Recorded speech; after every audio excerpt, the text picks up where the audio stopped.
जय हिंद।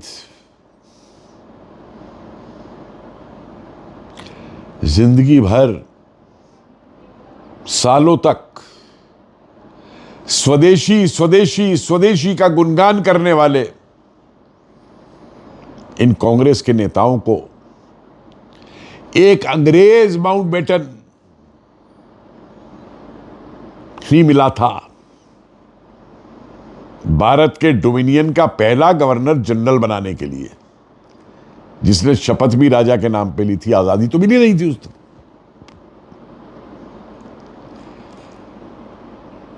अब जरा इस माउंटबेटन की करतूतें सुन लीजिए,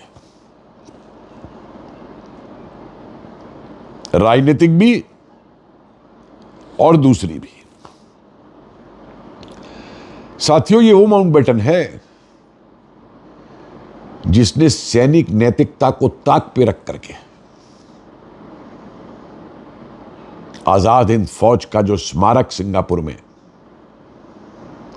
सुभाष चंद्र बोस के कहने पर, आदेश पर कर्नल स्ट्रेसी ने बनवाया था, आजाद हिंद फौज के कर्नल स्ट्रेसी ने, उसको इसने बारूद से उड़वा दिया था।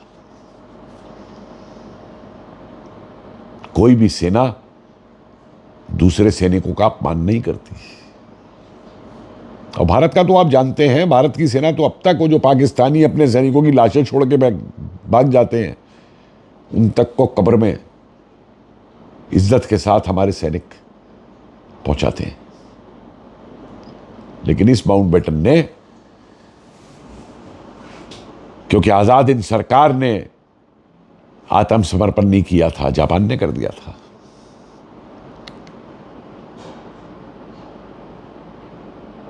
सुभाष चंद्र बोस ने समर्पण नहीं किया था, आजाद हिंद फौज ने आत्मसमर्पण नहीं किया था। तो ये इसकी मानसिकता थी जो इसने उस स्मारक को उड़वा दिया। और आजाद हिंद फौज के स्मारक को उड़वाने वाले को गादी ये कहते हैं अपनी दूसरी मीटिंग में कि तुम भारत की सेवा क्यों नहीं करते, भारत के पद पे क्यों नहीं आ जाते, भारत से तनख्वाह क्यों नहीं लेते। और खुद हैरान है माउंटबेटन, वो कहता है ये पद तो किसी हिंदुस्तानी पे जाना चाहिए। और मैं सोचता हूं गांधी रुक जाएगा ये कह के, लेकिन गांधी कहते हैं जब ये योजना तुम पे प्रस्तावित की जाए तो तुम मना नहीं करना। और ये वही माउंटबेटन है जो कश्मीर गया था जून 1947 में एक दिन के लिए राजा को ये समझाने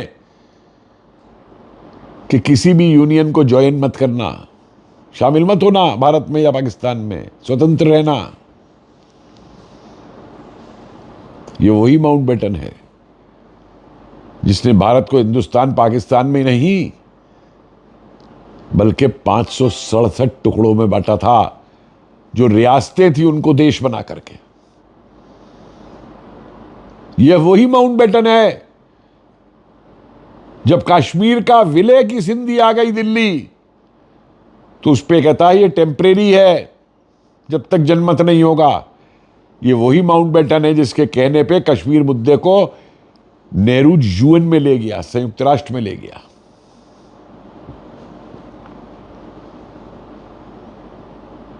न जाने क्या क्या किया है इस माउंटबेटन ने।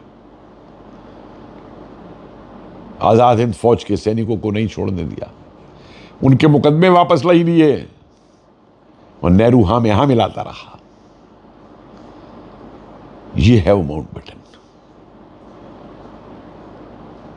यह है वो माउंटबेटन जिसने रेड क्लिफ से मिलके और नेहरू की और इनकी सहमति पे एक रेड क्लिफ से लाइन खिंचवा दी भारत को और पाकिस्तान को बांटने के लिए। ये वो माउंटबेटन है जिसने सिखों के गुरुद्वारा, पवित्र गुरुद्वारा करतार सिंह साहब को भी पाकिस्तान में डाल दिया।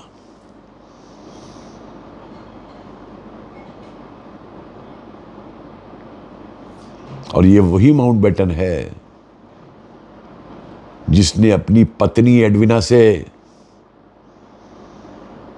नेहरू पे प्रभाव डलवाया था। कैसा पति था, तू खुद इसकी बेटी लिखती है कि मेरे पिता को सब मालूम था कि मेरी मां के क्या क्या संबंध हैं, पर वो खुश था। तो CIA तक ने जो है इसके रिकॉर्ड रखे हुए हैं। इसकी पत्नी के घर पे वो नंगा बुत था, एक फिल्म एक्टर का।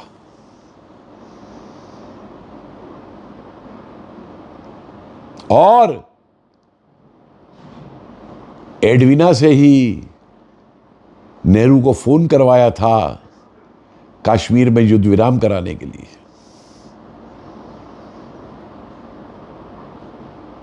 जो आज हम झेल रहे हैं, जो पाक अधिकृत कश्मीर बना हुआ है, वो भारतीय सेना की सलाह के बावजूद युद्ध विराम करके बनवाया गया। किसने बनवाया?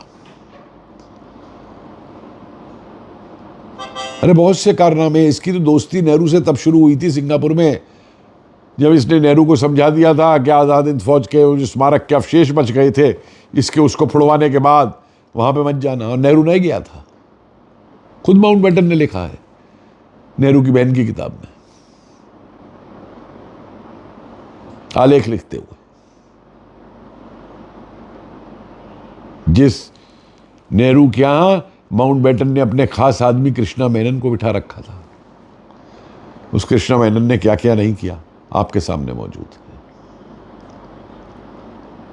और नेहरू तो इतना उस प्रेम में था कि एडविना के मरने के ऊपर उसकी जल समाधि जब दी गई इंग्लैंड की खाड़ी में, तो भारत से नौसेना का वो भेज दिया था नीलगिरी, गेंदे की फूल मालाएं लेकर के। हमारी संसद में शोक प्रस्ताव करवाया उसके ऊपर। कौन से संविधान की तहत?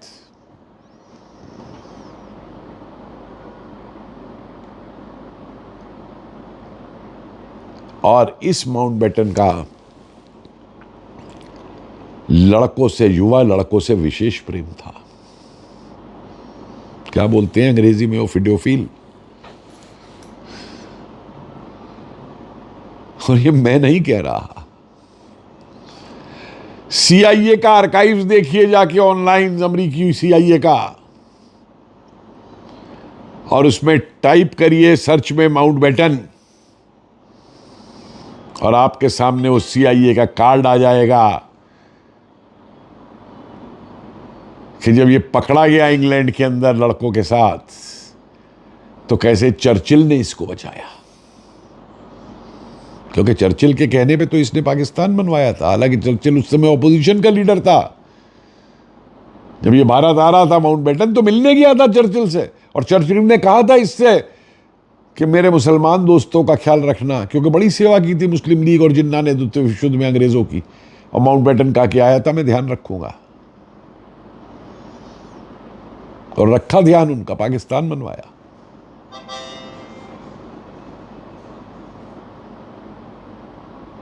न जाने क्या क्या हरकतें इसने की। और ये माउंटबेटन हमारे नेताओं का इतना प्यारा था कि एक प्रस्ताव पास होना था नेहरू की कैबिनेट में, और ये मैं 15 अगस्त के बाद की बात कर रहा हूं, और नेहरू सारे प्रस्ताव इसको जाके दिखाता था सलाह लेने के लिए। और उस प्रस्ताव को देख के ये माउंटबेटन ने कहा, तुम्हारे ये कैबिनेट वाले मंत्री पागल हो गए हैं क्या? ऐसा प्रस्ताव पास नहीं होना चाहिए। और नेहरू के अपने उसमें रिकॉर्डेड है, सेलेक्टेड वर्क्स में, कि कैबिनेट की मीटिंग में नेहरू कहता है कि यह प्रस्ताव पारित नहीं होगा, क्योंकि माउंटबेटन को यह पसंद नहीं है।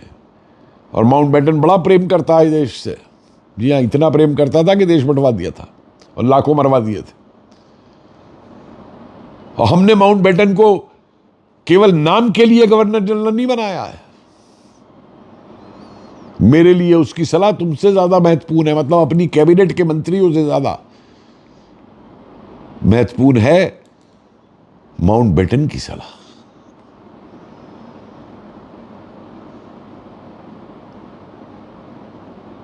जरा इन दस्तावेजों को भी देख लीजिए।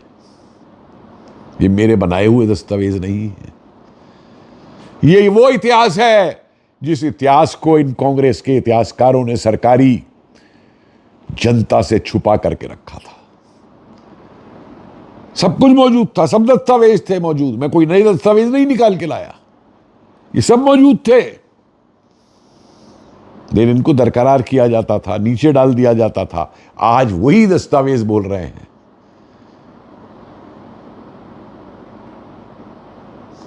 और उस माउंटबेटन को भारत का डोमिनियन का पहला गवर्नर जनरल बनाने वाले आज नैतिकता की बात करते हैं, प्रजातंत्र की बात करते हैं, संविधान की बात करते हैं,